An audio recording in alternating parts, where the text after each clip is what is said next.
Good morning, baseball fans. It is Sunday, October 2nd, and we are in October baseball, y'all. Shelby, can I just tell you how excited I was when we both showed up with our H-Town versus everyone I wish everybody sweatshirts, could have seen the actual reaction, the actual hype, because I am back this week after a spontaneous fishing trip last Sunday, which I'm pretty sure Suzy wanted to kill me, but after ditching me. Thanks, Shelby. It's much appreciated. Thomas filled in very nicely, though. But I did redeem myself with the matching H-Town versus everyone hoodies. So this is true, and this is not planned, y'all. This was not planned. She popped up into the recording, and I'm like, oh my gosh! And it was so cute. So I think maybe I just need to start recording before we actually start recording, and we can just get those magical clips at some point in time. Maybe. I know. I feel like we get as we're going over and breaking down what our episode's going to be about, we get some high quality reaction. Content, right? Yes, I think we do. I think maybe next week when we record, we'll start that. So anyways, if you guys are joining us for the first time, we really thank you for being here. That is Shelby over there. I am Suzy, and this is Bourbon and Baseball, where we sometimes drink bourbon, more oftentimes not, and it's just whatever random alcohol we have. But we really like alliteration around here, so hence the Bourbon and Baseball. And obviously, we love baseball, and we love talking about baseball, and we love alcohol. Maybe as much as baseball? Shh, no one, don't tell anybody. It just goes hand in hand.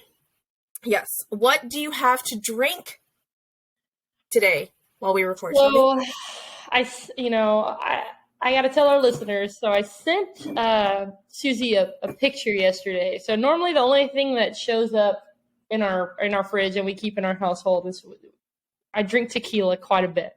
Okay. And so the last couple times I've drank on the podcast, it's been tequila. So I sent Suzy a picture and I was like, guess what I just got? And it was just a brown bag, and everybody knows where the brown bag comes from. So I am trying Basil Hayden's bourbon whiskey.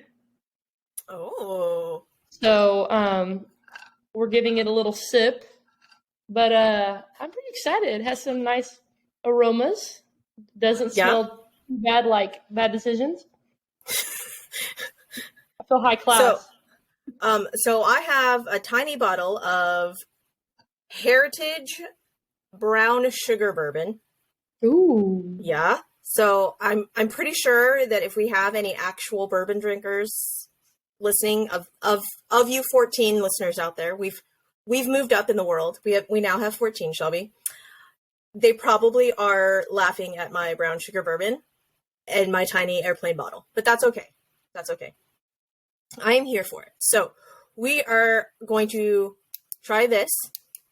We're going to take a tiny sip of this. I have a flight of bourbons, apparently. Like, if you can, hold on, I will move my screen down so you guys can see. I have a can of Bootleggers Kentucky Mule, which we tried 2 episodes ago. I did. Yeah. I tried it too. We're not about wasting in this house, Shelby. No, okay. Right. You know what? You're right. So we're gonna try that again. And then my husband made me this, and we're gonna try this one as well. And this is apparently Old Weller and cranberry juice. I love Weller. So we're gonna try all of these in between. Talking about our favorite sport. So I think we should make another disclaimer. We just like to try this stuff. We don't know all the fancy hints of flavors. I don't know why.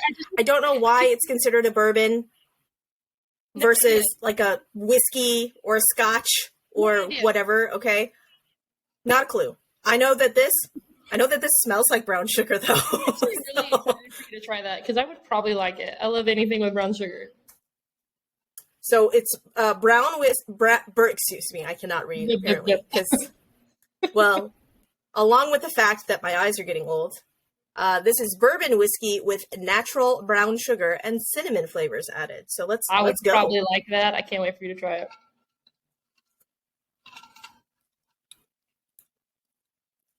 Oh, this is amazing. That's not. That's. Woo. Yeah, I don't know why you did room temp. I'm an on the rocks kind of gal. I'm not like I'm gonna go on the rocks. This is from do you watch Cat Williams, Shelby? Yes. Okay. This reminded me of the Cat Williams sketch where he's like, black friends, but he doesn't say black friends. Black friends, you got to get yourself some white friends. Because those motherfuckers, they will drink anything. It's true. And they're like, is this Diesel? Spicy as a motherfucker. That's what that just reminded me of. Okay. Did you throw a test from that? I mean, I may have. So we're gonna wash that brown sugar bourbon down with some cranberry and old Weller, and I'm pretty sure this probably will taste better. I'm waiting for a reaction. That's way better. There's no reaction to that because that's drinkable. You like had like a hard eye twitch when you took a shot of that brown sugar bourbon. I became real Asian. You were like really trying to hide how terrible it was, but there was no hiding it. No, it was one of those visceral reactions that you just can't hide. So this very pleased with this. Very pleased. My favorite is Weller 12, which I only get like once a year. Oh. It's my favorite, but this is nice. This is very nice. Yeah, I don't have a favorite bourbon. Typically when I drink, if I drink at home, it's either tiny bitch drinks, which I consider like Mike's Hard Lemonade and, like those type of things. No. Yeah. Or I drink vodka. Like I'll mix like a vodka cranberry juice or, since we're in Texas, hi Tito's, sponsor us, just kidding. But that's typically what I'm drinking, right? So bourbon and scotch, more up Mike's alley. And so when I told him that we were going to start doing this, he's like, "Oh my gosh, we can do this!" And I'm like, "Sir, it's too much. It's too much." Okay. The only reason that we chose bourbon was because of the alliteration of the baseball. That's really all that happened. So, anyways, good choice. Let's talk about some baseball, Shelby. I'm pumped. So we changed the format of our show notes to be a little bit more concise and a little less confusing for me. So let's hope that it works. 2 columns, one for around the league, one for straight up Astros news. So we're going to go with the left column right now, around the league. And I totally forgot to put any sort of notes for Monday. I'm pretty sure stuff around the league happened on Monday, but I don't know about it. So we're going to start off with Tuesday. We were in graduation meetings, already starting off, so it was not a good week for Shelby to watch a lot of baseball. Oh, that's fine. Yeah. I'm a big MLB reader, so Tuesday. Yeah, Tuesday was super exciting. Why was Tuesday super exciting, Shelby? The Cards clinch, baby. The Cards clinch. And you can't not cheer for the Cards this year. Well, number one, obviously, Albert Pujols, which I didn't get to talk about last week. I was freaking pumped. I was so excited. Pretty sure I may have shed a tear or two, maybe 3. Just super, super hyped for the guy. But, you got Yachty going out. You got an old guy like Adam Wainwright. We can't forget the lightning bolt in the side of the head a couple weeks ago we talked about. And then Albert Pujols. We love it. Love to see the Cards clinch. Big day for them on Tuesday. I mean, you want to talk about a storybook ending for that franchise. Not that the franchise is ending, but I mean, Yachty and Waino and Pujols going back.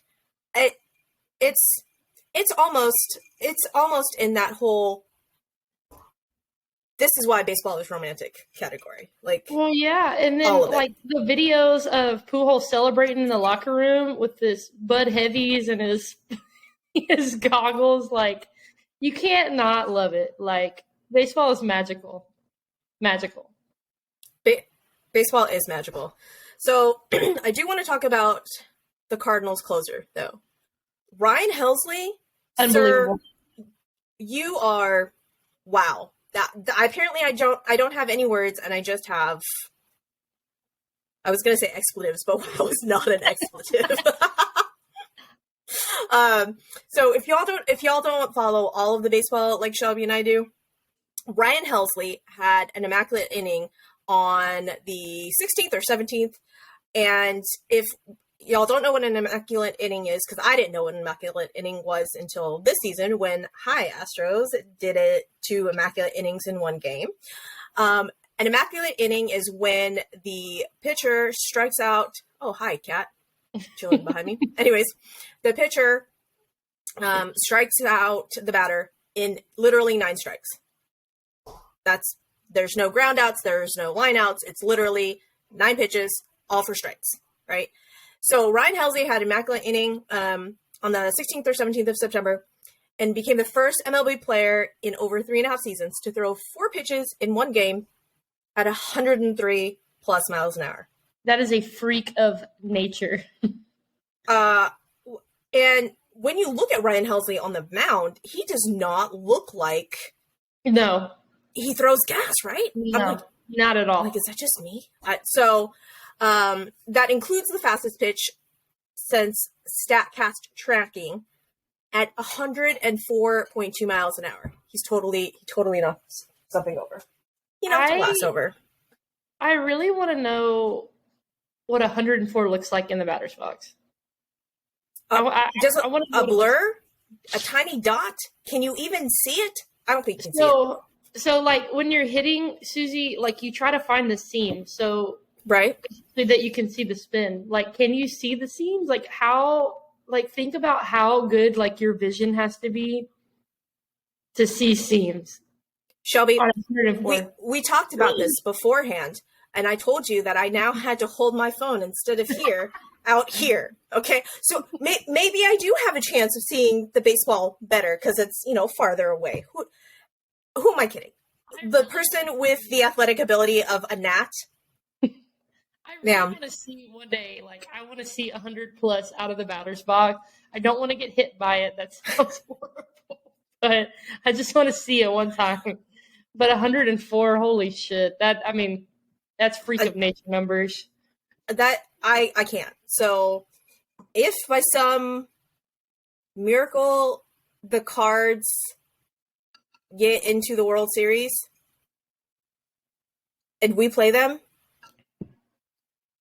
that will be a nightmare. With Ryan Helsley's coming in, it's done. We're done for. So let's move on to, the Yanks, so let me tell you about this weekend. Everybody knows I watch football on the weekends. I've been pretty outward about it. I don't like that we're getting Aaron Judge at-bat cut-ins in the middle of the football game. Okay, so I understand, but no, I don't even understand. Because first off, if I'm watching college football, there's a reason I'm watching college football, right? And it's not because I'm interested in baseball. Now, I am one of those rare unicorns that apparently only likes baseball and only has the mind power for baseball. So you will not catch me watching college football. Correct. But those people watching college football are like, no, this is not what we signed up for. And someone on Twitter had said, just imagine if you never followed baseball and you live under a rock and you don't know who Aaron Judge is. You would think that if you just saw Aaron Judge from these cut-ins, he was terrible. He would be a horrible baseball player. He was horrible. Yeah, I saw that too. But Wednesday, Yankees clinched the AL East, beat the Jays. Aaron Judge walks 4 times. Yeah, so his on-base percentage, super high. Super high. Mm-hmm. Mm-hmm. But at this point in time, like, no. Did you see the Marlins Mets game? I did. I would have lost my freaking shit. I would have thrown a fit on the mound. I would have thrown a fit. Do not understand balks. Okay, first off, I don't really understand balks to begin with. I understand the whole when it's super obvious and like that one pitcher hit his leg and in the windup and, Right. that, yes, call that a balk. Got it. Okay. And I understand the reasoning behind a balk, so as to not deceive the runner and blah, blah, blah. But the fact of the matter that this Richard Bleier, okay, let me rewind and let me lay the groundwork for those people who missed it, Shelby. So Richard Bleier is a relief pitcher for the Marlins. In the 8th inning, he comes in and the first base umpire basically called 3 balks on him in the same at-bat to move Jeff McNeil over enough to score him. So Jeff McNeil hits a little single, cool. Gets to first place umpire calls a balk. Richard Bleier had never in his MLB career been called for a balk. I don't understand. I don't. Everybody was freaking out. I would have thrown like a Kenny Powers fit. Kenny Powers fit for sure. I mean, like he was freaking out, but like I would have made a scene. Did not care. Like that was absolute bullshit. I still didn't understand what it was from, how, what, where. So I made Mike watch it, and Mike goes, "I don't think he's coming set, or he's not coming set enough." He goes, maybe the first one, maybe. He goes, but the second and third, that's just no. And so I'm looking at it, and I'm like, I don't understand. Yeah, no, I was watching too. It looked like when he was like he wasn't. You have to give yourself kind of like a pause when you said it. Like when your front foot comes in, you have to like fully plant your foot, and it kind of looked like he was kind of touching and going. Okay, so but all year. That's like how he does. That's what he does, right? That's his windup. That's what he does. And because I was looking and I was like, does he deceive? Is he doing something out of the norm? And I was looking up his at bats and it was his pitching and trying to find clips of Marlins relief pitchers is a little harder than one might think, but it looked like I found a couple of clips and it looked like it was the same thing. It was the same thing. I was wondering. I didn't have time to go back and look, but yeah, that's kind of what I was thinking too. But wild. Yeah, I was super confused, and even with all that, the Marlins still beat the Mets, and we'll talk about the Mets collapse in a half. I know you're very, very passionate about bad umpires in Major League Baseball, so I knew we were going to talk about that this week. Freaking hate them. Anyways, so another thing that we wanted to discuss on this episode was Alek Manoah received $100,000 sportsmanship award. Enunciation is key in the podcasting world from Dove Men for defending Alejandro Kirk on Twitter. And I will link the article in the show notes, and I will actually link the article because I remembered to link the article in our notes. So it'll be super easy this time.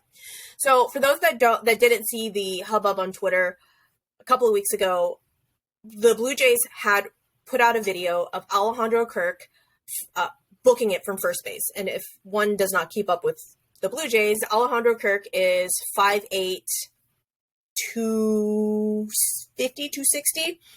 Short, stocky guy.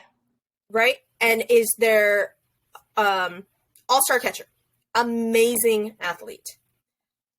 Typically not your prototypical quote-unquote baseball athlete, right? Yeah, he doesn't fit the bill. No. By any means. And so the Blue Jays tweeted out this video of Alejandro Kirk booking it from first base. And when I tell you he is booking it, this man is moving, right?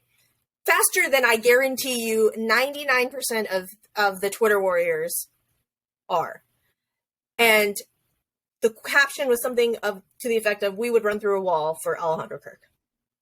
This guy from Toronto apparently took it upon himself to call out the Blue Jays and call the Blue Jays embarrassing for promoting this type of athlete, and put it in quotes, basically inferring that Alejandro Kirk's build is not your standard athlete. He's a fucking all-star. Who cares? Right?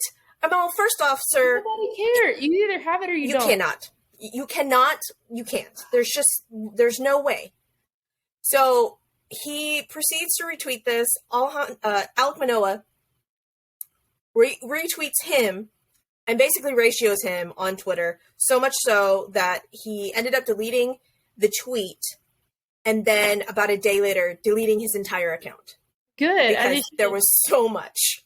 So, okay, we have Alejandro Kirk, right? Doesn't fit the eye test. You can look at somebody and be like, oh, they're a really good, athlete, whatever. Daniel Vogelbach. Right. That man is going in the box, and his only job is to hit home runs. That's it. That's not fit the eye. He's not going to steal bases. Rowdy Tellez. No. Both those guys are bigger. They're taller. Right? They're tall, but and so therefore they, it fills it out a little bit more. Alejandro Kirk is not. And in fact, I think that MLB should promote Alejandro Kirk and our short king, Jose Altuve, even more so, to really show all of the kids out there, hey, you do not have to be that prototypical 6'4", because look what they can do.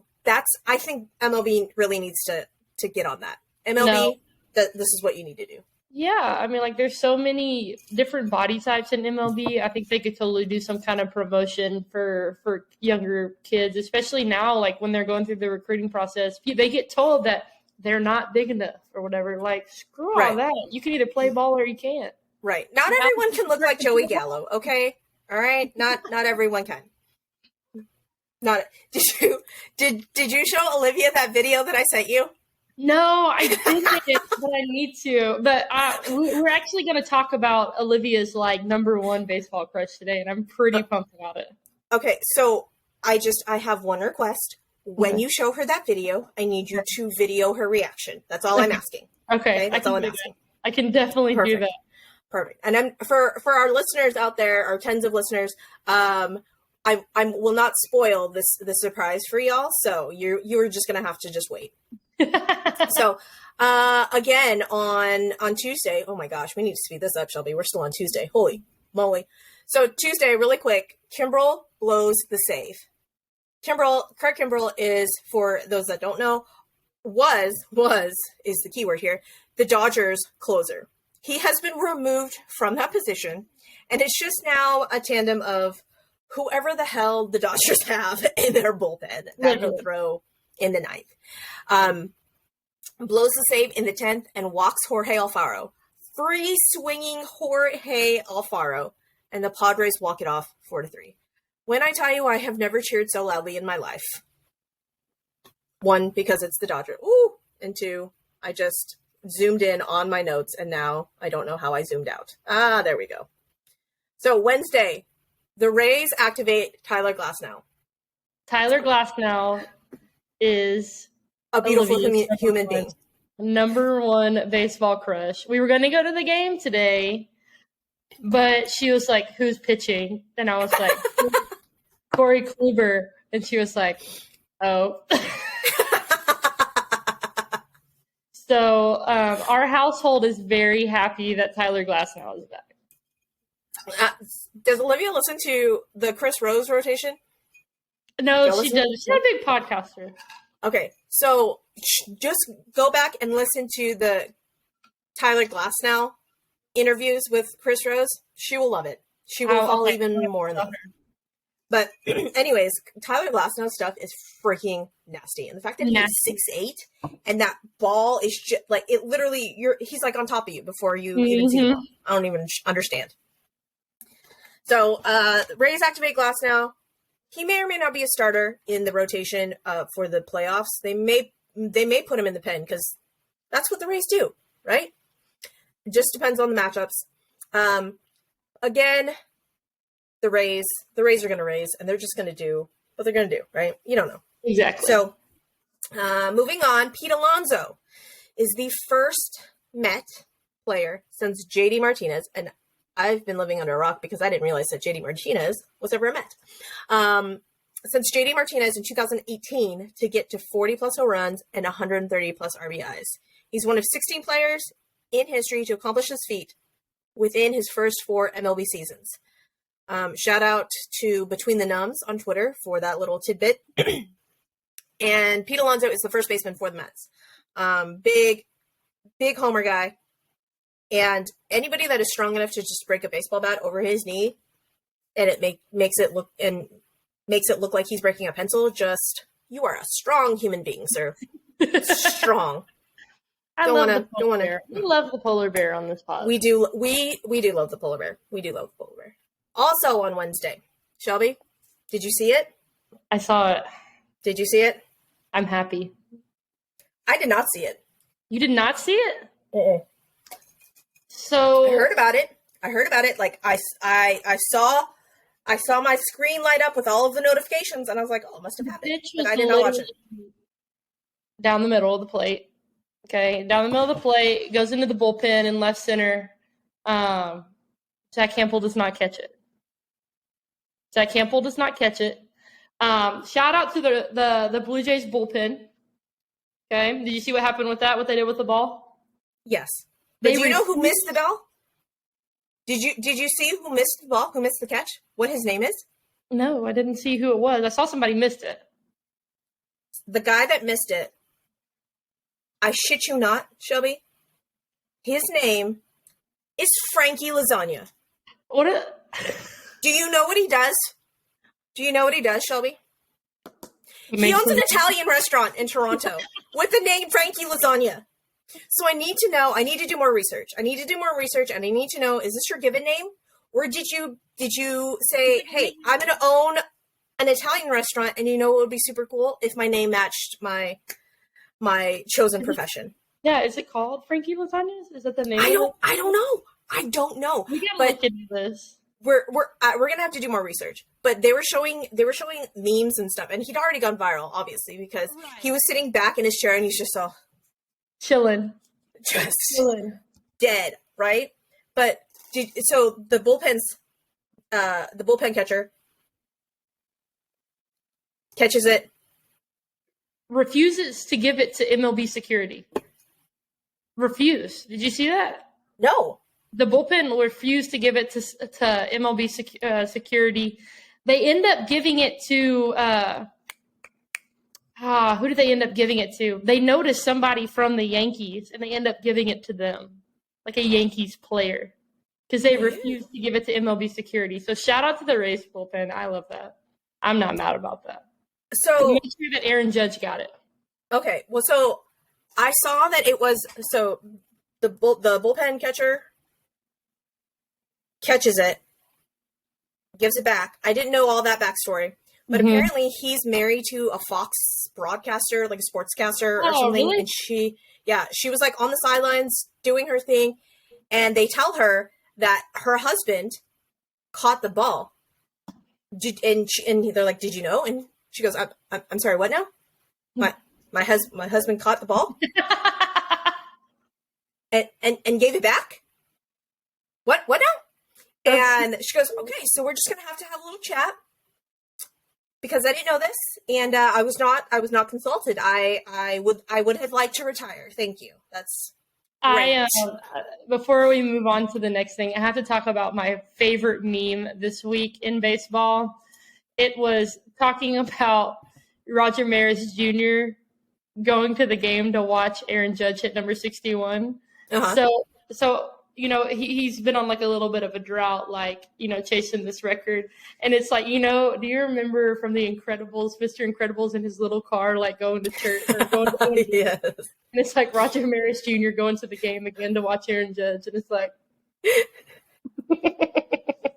it was so perfect. That's awesome. So for those that are just listening on any sort of podcast platform or whatnot, you have to go to the YouTube. You don't have to watch the entire thing. Just fast forward until you get to this part and just look at Shelby when she's explaining this meme, because that was adorable. So, Thursday. Oh, Shohei Thursday. Ohtani. I'm telling you, I think Shohei has just taken it upon himself to say, hey, I realize that all y'all motherfuckers are talking about Aaron Judge and how he's just running away with the AL MVP, but look what I can do, right? Thursday, Shohei Ohtani took a freaking no-hitter, 2 batters into the freaking 8th. I thought he was going to get it. I really did. Was so freaking sad. I was so watching sad. the game cast. I was watching the game cast on my phone, and then I got the notification, and I was like, I was so sad. On he's a freaking he's really good at baseball. Shohei Ohtani. I don't. No, he's not.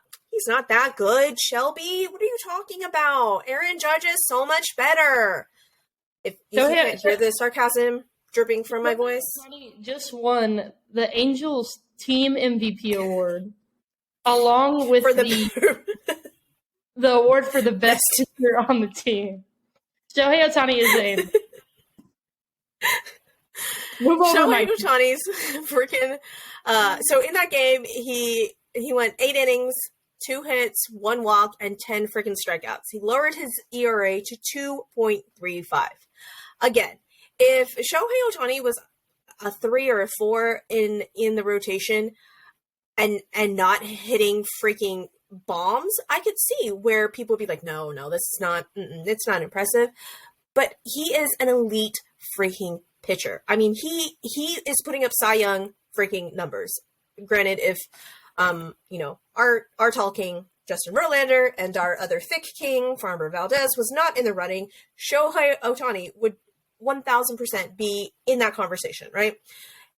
His slash line, Shelby, 271, 358, 534, with 34 homers, 28 doubles, and 90 RBIs this year.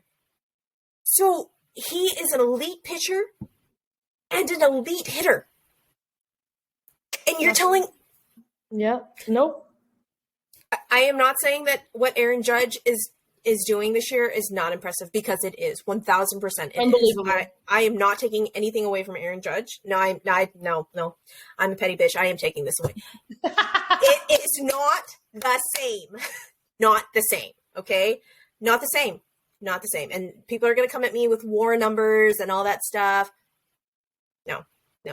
I'm now going to clap back with all of the clips of Shohei Ohtani being defensive off the mound. That's what I'm going to clap back with. Okay, so don't come at me, New York Yankees fans. I don't know, one of you that listen to us. Anyways, Shohei Ohtani rules. That's all I have to say. So Friday, what happened Friday, Shelby? The machine does it. 71. I want to know how many he ends up with. I want to look into a crystal ball, and I want to see how many he gets. I know. Now, I'm just happy. Question.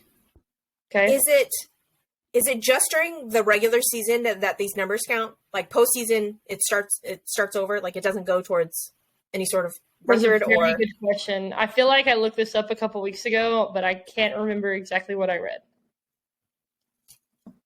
Okay, so we will look this up. I say we. Maybe I'll look it up if I remember afterwards. Friday, Seattle also clinched. Shelby's so excited right now. Take it, Shelby. Go. So I debated on wearing my Mariners stuff or my Astros stuff, because we went over this. My second favorite team. Who's my second favorite team? I understand that that's your second favorite team, ma'am. I do. I understand. But no. I can't. But look, I'm pumped. I also am pumped, and the fact that it was Cal Raleigh that freaking did it. Let's just appreciate your tweet saying that he will never have to pay for a drink in Seattle ever again, because you are right. He is Seattle's king. He is a Seattle icon from here on out. Oh, a big dumper will never, ever have to worry about a thing in Seattle. Never, ever. Never, ever. So I was excited. Obviously Astros rule all, but it could not have been a better storybook chapter, ending to a chapter. Thank goodness they closed the book on the drought, because my 2 favorite moments from that were Cal Raleigh when he looked up and he saw it on the screen, and his reaction when he like put his hands on his helmet while he's running, that was my favorite part of that. It's so fun to see these guys when they're like emotional. Like they're not emotional, but they're playing with emotion. Like that's when baseball is fun. The second thing was the entire dance circle. Did you see that? Yes, I did. I loved it. And everyone gave Mariners crap for the whole, and I'm like, yeah, they're having fun. Leave them alone. It's not hurting anything. Like, what is not hurting? Nothing. But the fact that everyone did it, I loved it. Let the boys play. Let the boys play. Do you know what they call their bullpen? What? Los Bomberos, the firemen. I love that. Yeah. And I was like, what is Los Bomberos? What? Yeah, the firemen. I love that. So, yesterday. So, for those that don't keep up with the NL, the Braves and the Mets have been going back and forth for first place. And they are going head-to-head this weekend. We're on Sunday. The Braves have taken 2 games from the Mets. And when they say they've taken, like, they did not kill the Mets.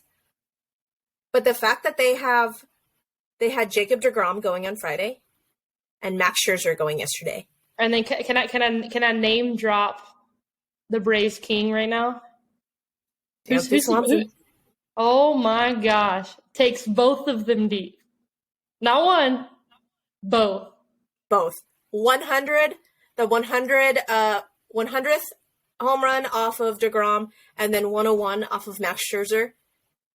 Dansby Swanson, get yourself a bag this offseason, sir. Literally. Like, get yourself a bag.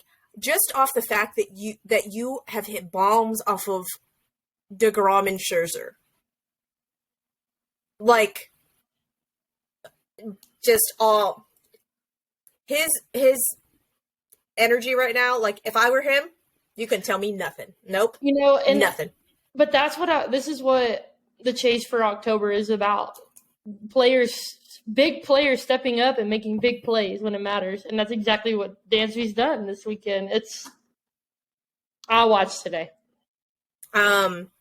So they moved their rotation around so that Jacob deGrom would be going on Friday, right? Right. And Jacob deGrom's last couple of starts have not looked good. Have not looked like Jacob deGrom. Let me put it that way. Right. Jacob deGrom's bad days are pretty much any other pitcher's, like norms, right?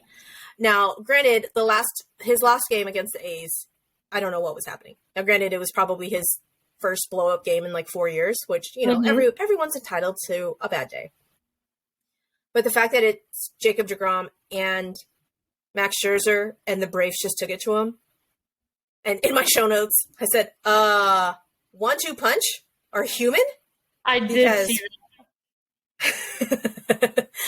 Because literally, everyone has said that rotation, because of who is your 1-2, is unbeatable, right? Well, yeah, because hell, any baseball fan knows that they're they're 2 of the top 3 starters in the league, right? And that's why they were signed, right? Literally, like, the Mets built a rotation to where they pretty much 90% of the time in a set are going to get 2 guaranteed wins. That was kind of how they built this. And then, the Braves said shit on that this weekend. Right? Braves said, watch this. We got this. So everyone is just quietly sleeping on the Braves, and I'm not quite sure why, because they're a very good team. They're a very good team. So Chris Bassett goes this evening, and I don't know if Chris Bassett has ever pitched a bigger game in his life, basically. Literally. I mean, it comes down to this. If the Braves sweep, which they had to sweep in order to take the NL East and to clinch that spot, it's up to Chris Bassett. Mm-hmm. And no pressure. Granted, Chris Bassett is a phenomenal pitcher, and I think in any other lesser rotation, he would probably be your 1 or 2. Absolutely. But in this rotation, he's the 3. So Chris Bassitt, shout out. Fingers crossed. I don't know how you're going to square off with CFM, because that's who you're going up against today. So it's Chris Bassitt versus Charlie fucking Morton, and I'm just glad the Astros game is this afternoon so that I can watch that game this evening. Yes, you are so right about that. All right, let's go. But also yesterday, Shohei Ohtani. I felt like it was a slap in the face. I felt like it was a slap in the face of Shohei Ohtani, and if I was Shohei Ohtani, I would have demanded more. I agree, and the reason I agree is he's been very vocal in the past about being tired of losing. He's been very vocal about it, and to get him to stay, they needed to fucking pay him. Like, obviously, what is this? Like it's still the biggest contract or something like that, right? Yeah. But he's been very vocal about, he's been very vocal about not being happy with the Angels not winning. And like, I don't know how I feel about it. It hasn't really soaked in for me, but worst comes to worst, the man's going to sign the biggest deal we've ever seen next year. Yeah, so Shohei Ohtani avoids arbitration and signs a 1-year, $30 million contract. Considering that he is a two-way player, and a really good two-way player at that, that just seems very, very low. So I guess fingers crossed that he will just break all kinds of records when they, I don't know, sign his free agent contract next year. I don't know. But I don't know what the Angels are going to do, if they're going to sell the team and blah, blah, blah. So whatever. I just opened up my 2 bootleggers Kentucky Mule, because I'm not going back to the room temperature brown sugar bourbon. We're not doing that. We're not. Nope, not. And I'm done with my cranberry and Old Dweller. So we're gonna drink this for the rest of the app. So I know that's not your favorite drink of all time, but can I talk about some of my favorite things from this week? Please do. Okay. My number 1 favorite thing this week: Anthony Rizzo, manager. So they lock up against the Blue Jays, on Tuesday, right? So Wednesday they get to kind of kick back, and Aaron Boone allows Anthony Rizzo to help with the lineup and basically manage the game. So it was amazing. He's like at the front of the dugout, and he's like getting pumped and like high-fiving his guys. There's like a potential replay, and you see him come out of the dugout, and he's like, does the gesture to continue playing. And then after the game, he goes through the lineup and he's shaking everybody's hands just like a manager would do. I loved it. It was awesome. I wish we'd see more things like that. I would love to see Maldi manage a game for us. I would love that. I would freaking love that. So I think this should become a normal thing when teams clinch, that somebody gets to manage the next game. Right? Yeah. My second favorite thing was David Ross booing Kyle Schwarber. I didn't see this. I have to go look. I need to see this. I will send you the video. But Kyle Schwarber is getting ready to bat, and they pan the camera over to the bullpen, and you just see David Ross going, boo. So then Kyle Schwarber comes up the next time, and he points to David Ross, and he's like, boo. Right, but not like maliciously though. They're obviously friends, or they know each other, so they're just messing with each other and giving each other shit, right? I have 2 more things I want to talk about. Carlos Correa going to the Dior store. What kind of rant was that? When I go to the Dior store and I want something, I get it. So if you want my product, you're gonna come get it. I mean, he's not wrong. He's not wrong. You know what? But if you put up better numbers this year, maybe you could talk shit. You have not put up your numbers. You haven't. No. Right? You haven't. There's no way that I mean, shout out to you, Carlos Correa, for having the self-confidence that basically tells you that you are the best player on the entire earth, that you have this level of confidence in yourself that you're going to make these kind of statements. But, excuse me. Carlos I mean, Correa, Orioles?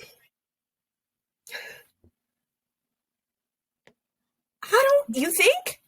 Jorge Mateo has done a bang-up job. I guess we'll see. I don't know. I mean, obviously, there's going to be some club out there that's going to pay him because that's what he is.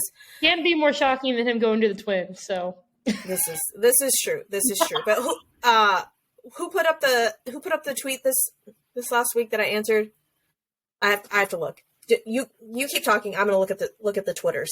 I have one more favorite thing. Did you see Bryce Harper's twin? Yes, I was so confused. Did you see the shirt?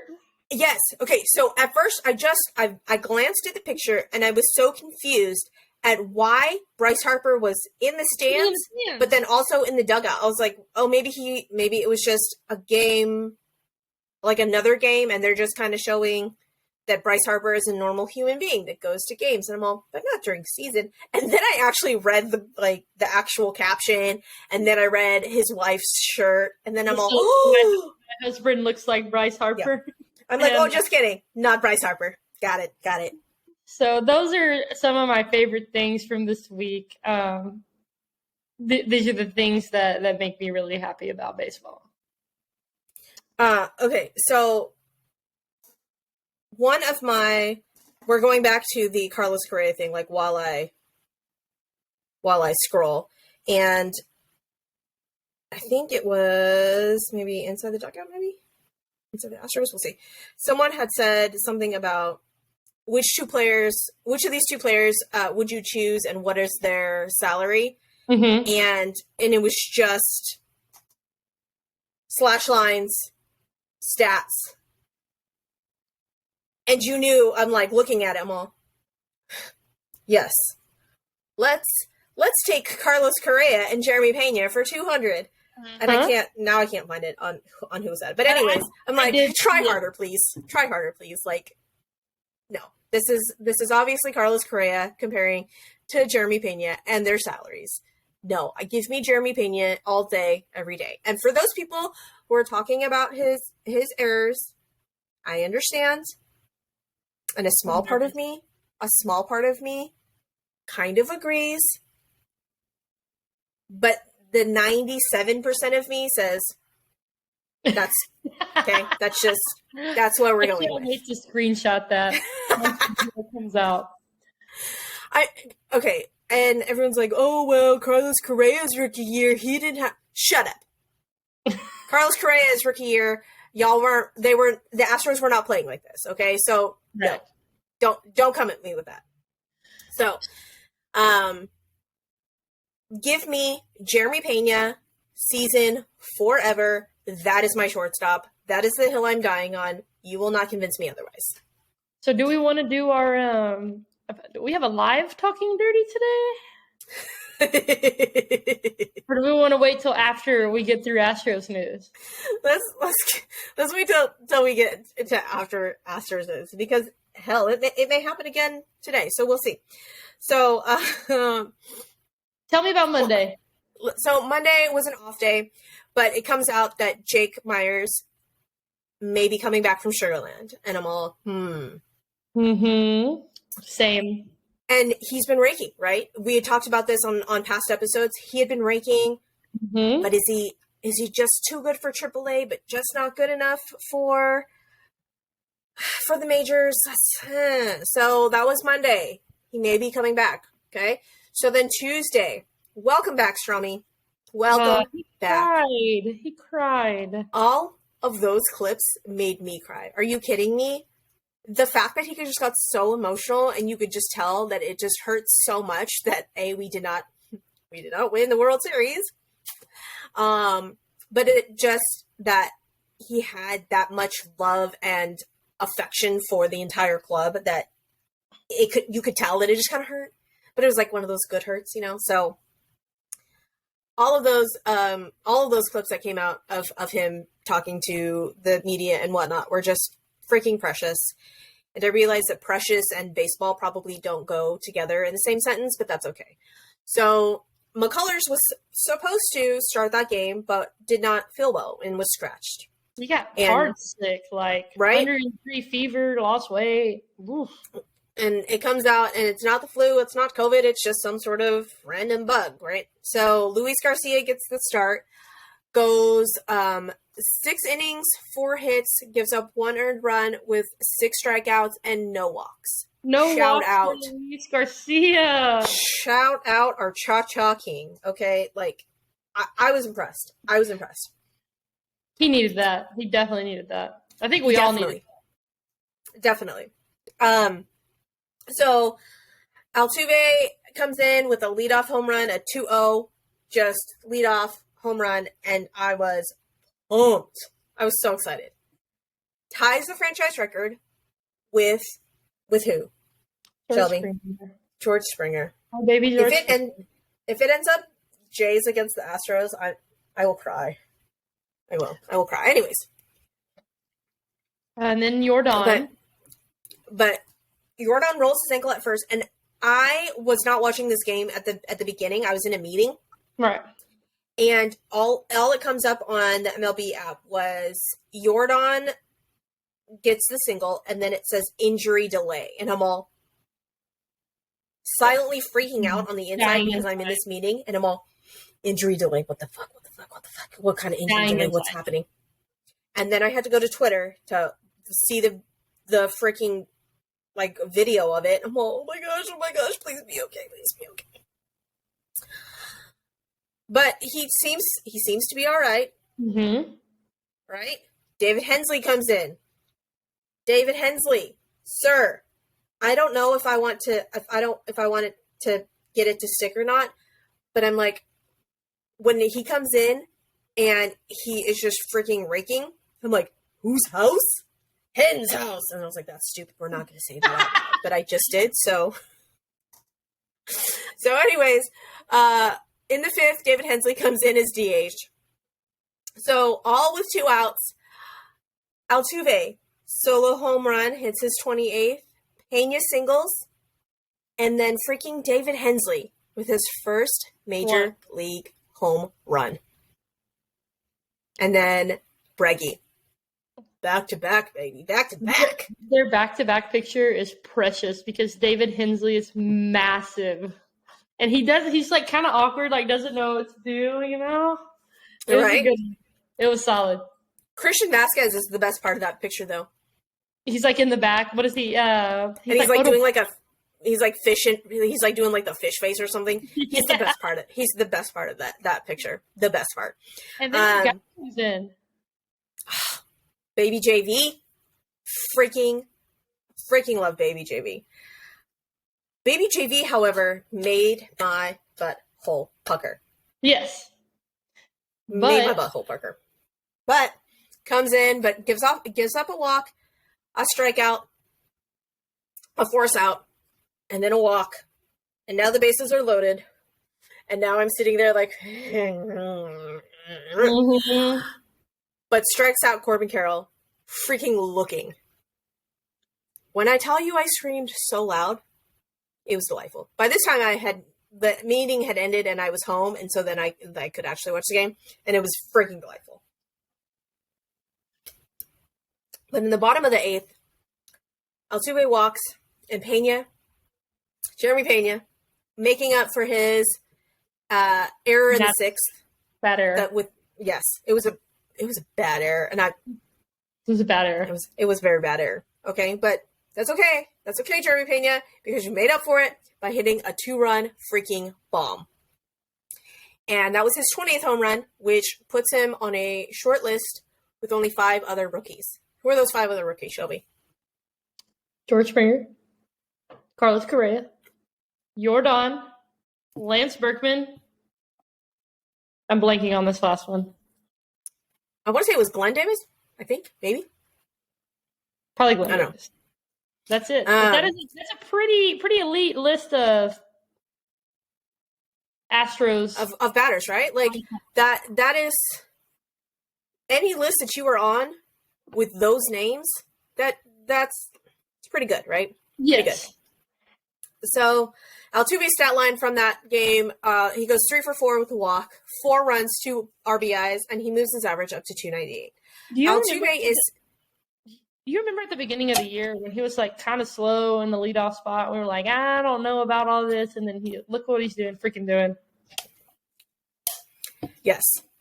Altuve is sneakily having himself a really good season, and no one's talking about it. And I feel like no one is talking about it because we don't want I feel like the Astros fan base does not want the rest of baseball to understand. Because we've heard it all, right?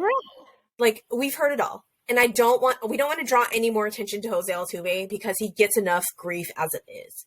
So we're just going to enjoy our short king internally, right? Like that sounded really bad. And we may edit that. I may actually figure out how to edit these videos to take that line out because that is not how I wanted that to come out. Anyways, so within the fan base, we want to enjoy Jose Altuve without all of the external noise. Exactly. That's really what I was trying to get at. So, anyways, but David Hensley comes in. Have yourself a freaking night, David Hensley, coming in for freaking Yordan Alvarez and just saying, "Hey, it's cool. Yordan, you sit over there on that bench and I will produce. I will give you the numbers." So he goes 2 for 3, scores 2 runs with 3 RBIs, and Tucker goes technically 4 for 4, right? Like he goes 2 for 2 with 2 walks. He's on base 4 times, and he's 29 for 24. I hope he hits 30 today. I need him to hit 30. Your ears to God's your ears, your mouth, your voice to God's ears. Is that the saying? I don't know. I don't know what the saying is. How's that bootleggers going? It's so good. I don't know what you're talking about. I don't know what you're insinuating, Shelby. Don't know. Okay. Anyways, we left 10 on base, right? Do you know how many exclamation points I put behind that? Probably 10. So many. So many, because I was that mad. At least 10. At least 10 runners up on base. Yeah, that note of Mancini in the first and Chaz in the 8th, because we left the bases loaded in both of those scenarios. But I'm really glad you put this note because we'd actually talked about this like very briefly a couple episodes ago. Stone Garrett, right? You talked about this name. He went to George High School. Yes. George High School, so he's a local boy. But what's his dad's name? He's the last batter for the Diamondbacks. And his name, okay, so first off, if your name is Stone Garrett, like, you got to be a badass, right? Absolutely. I feel like you have to be a badass. But then when you find out that his dad's name is Rock Garrett, I'm sorry, your dad's name is what? And your name is what? Hi, my name is Rock Garrett. Here's my son Stone. Here's my son Stone. Stone? I need Stone Garrett to have a daughter very soon, and I need him to name her Pebble. I knew you were going to say. I need him to name her Pebble, so that it just Rock Stone Pebble, and that's it, done. And his wife, baby mama, does not get any say in it whatsoever. The first daughter's name has got to be Pebble. It's got to be. Agreed.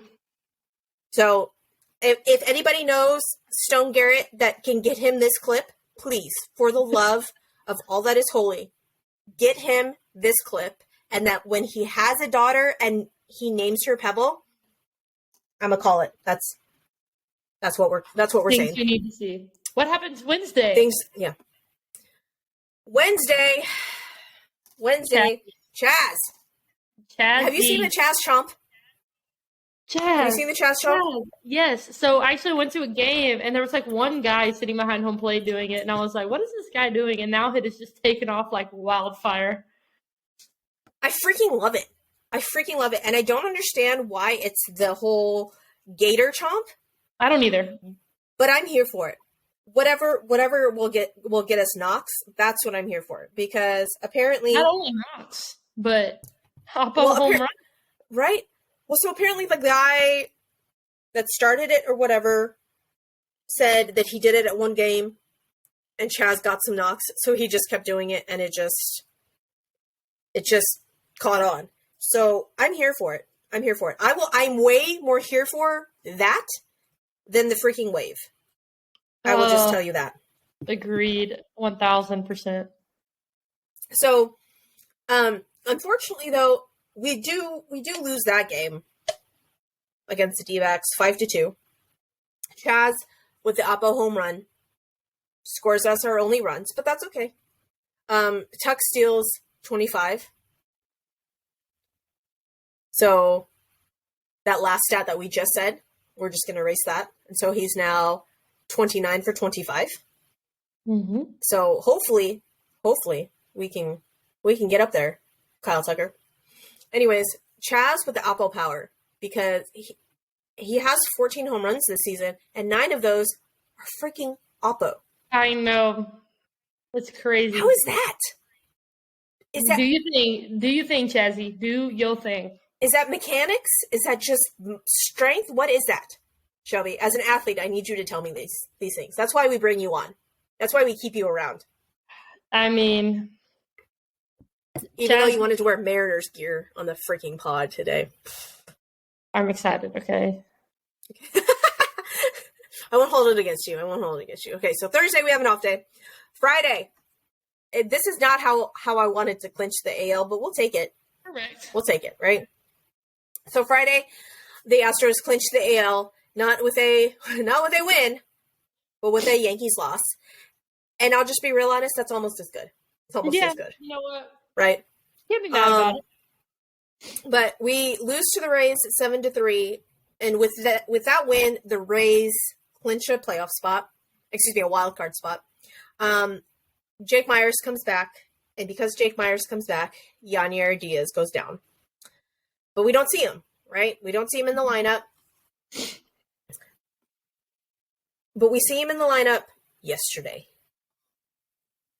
Shelby, I need to know, do you think Jake Myers is fucking back? Do you think he's back? I don't. Don't say that, Shelby! I don't. I'm going to be honest. I don't.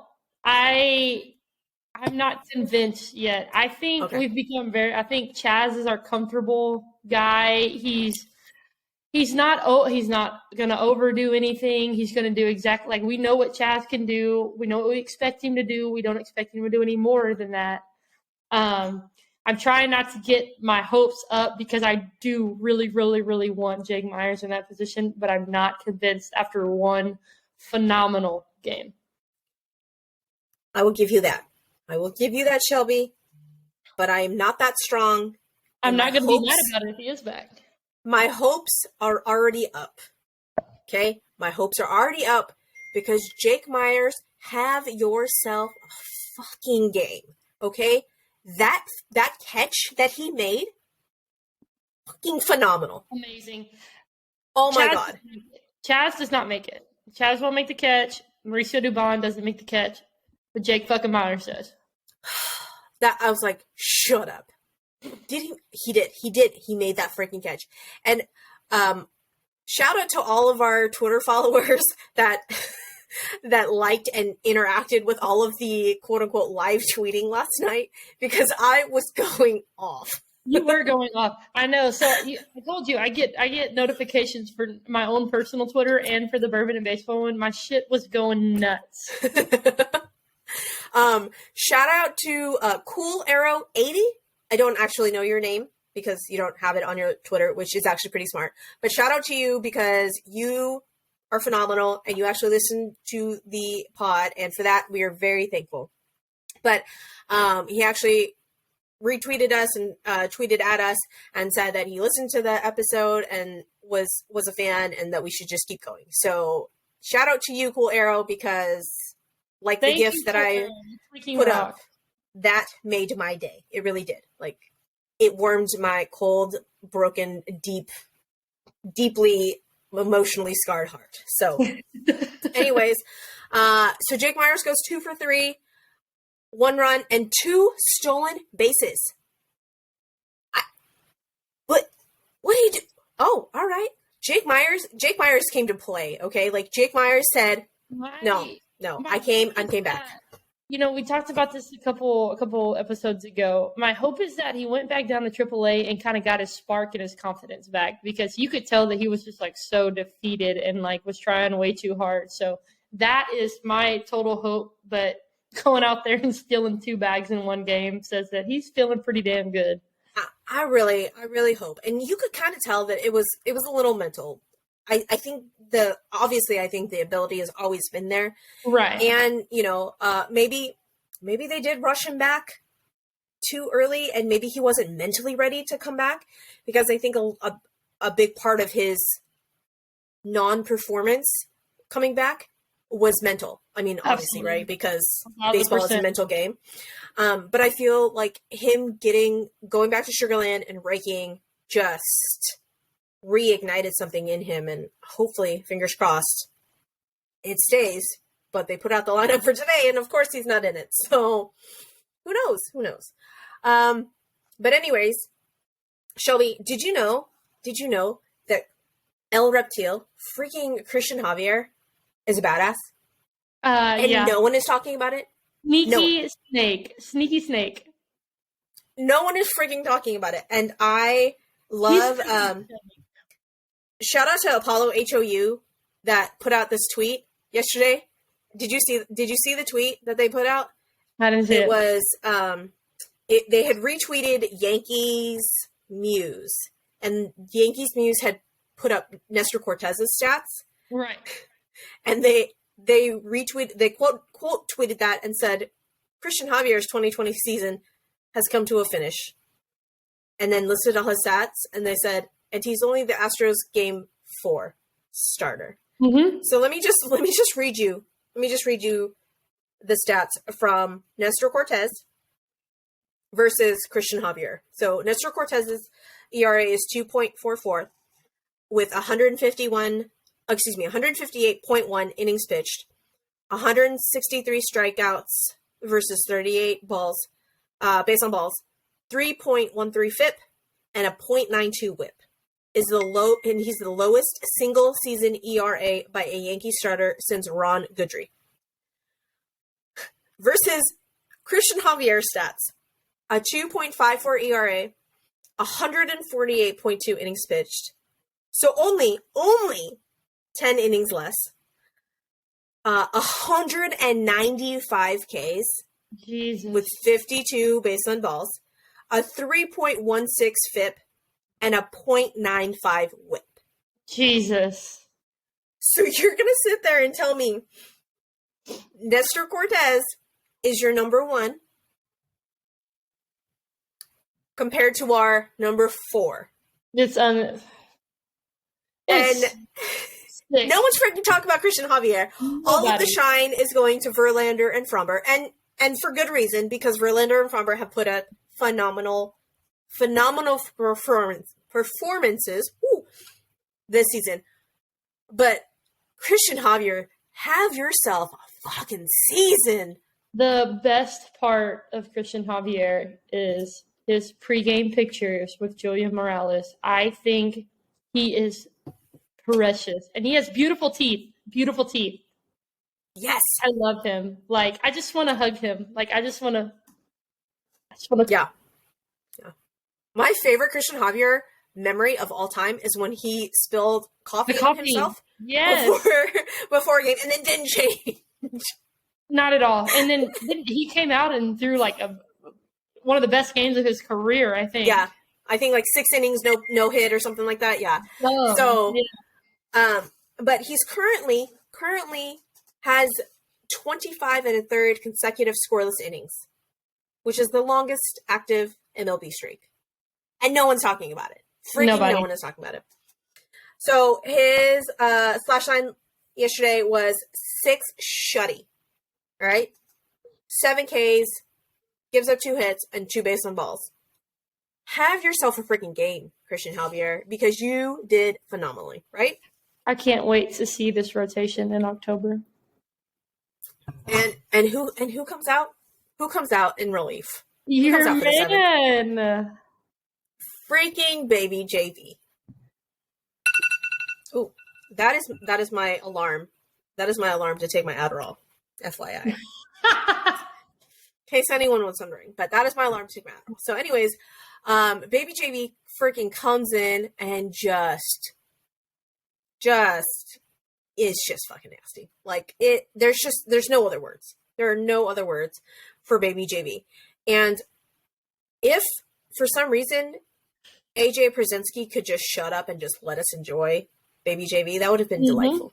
Mm-hmm. But there wasn't. So baby JV comes in with a strikeout, gives up a double to G-Man Choi.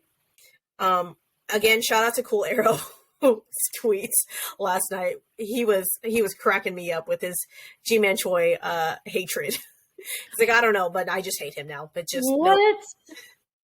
It was cracking me up. Rafael Montero. Double. Yep.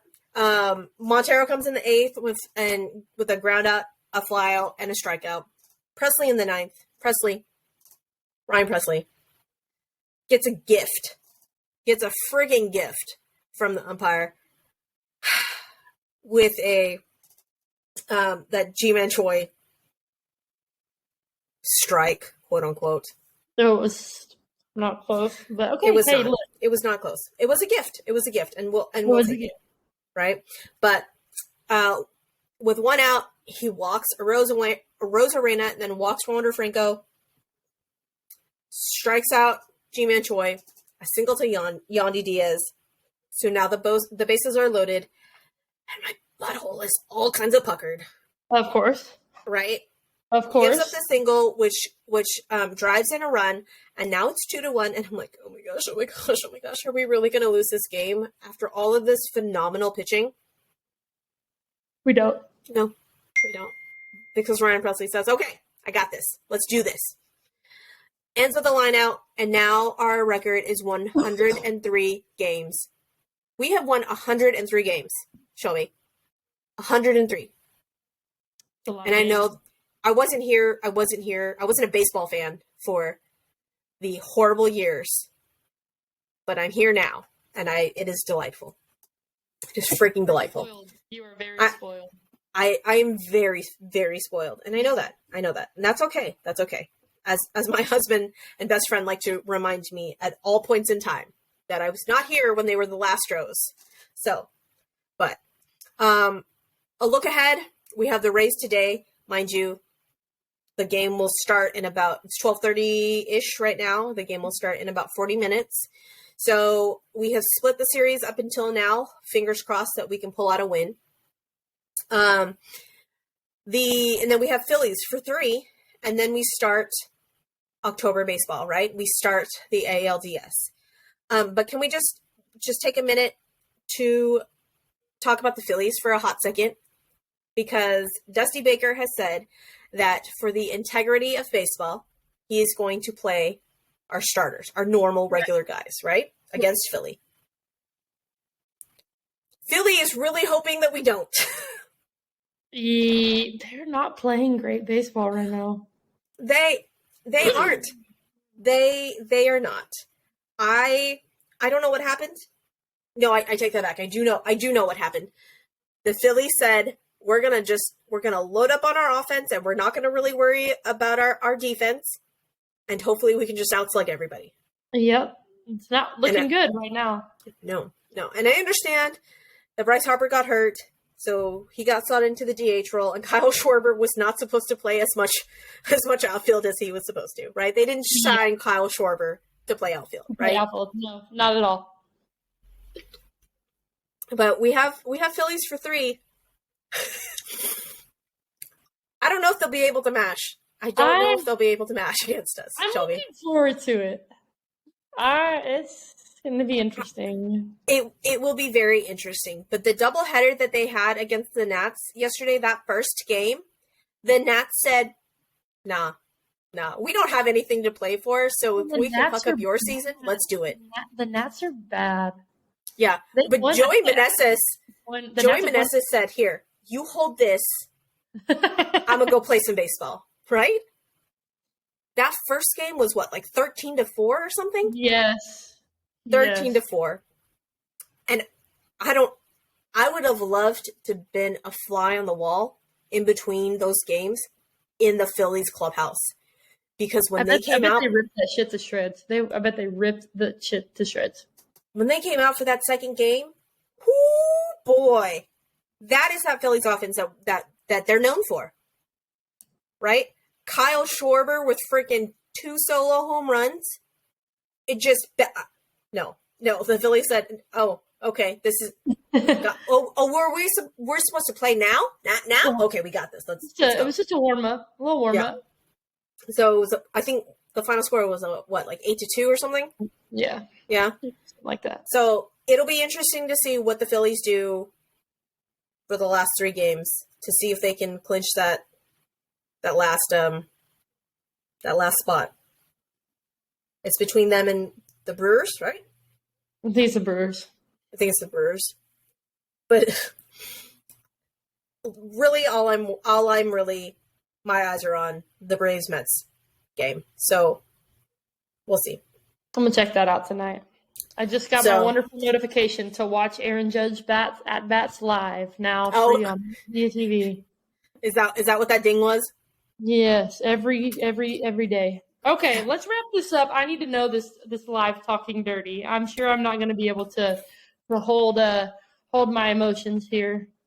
So, since we do have this segment called Talking Dirty to Me, and for those that are just now tuning in, the entire reason I started watching baseball was 1, because of tight baseball pants, and 2, because of the random things that I would hear coming out of the broadcast, whether it be from the announcers or random names or whatnot. And last night's game provided me with today's Talking Dirty to Me, because I was only half paying attention and I was silently cussing at AJ Przinsky, and all of a sudden my head snapped up because I was like tweeting something, but my head snapped up and I go, I'm sorry, what did AJ Przinsky just say?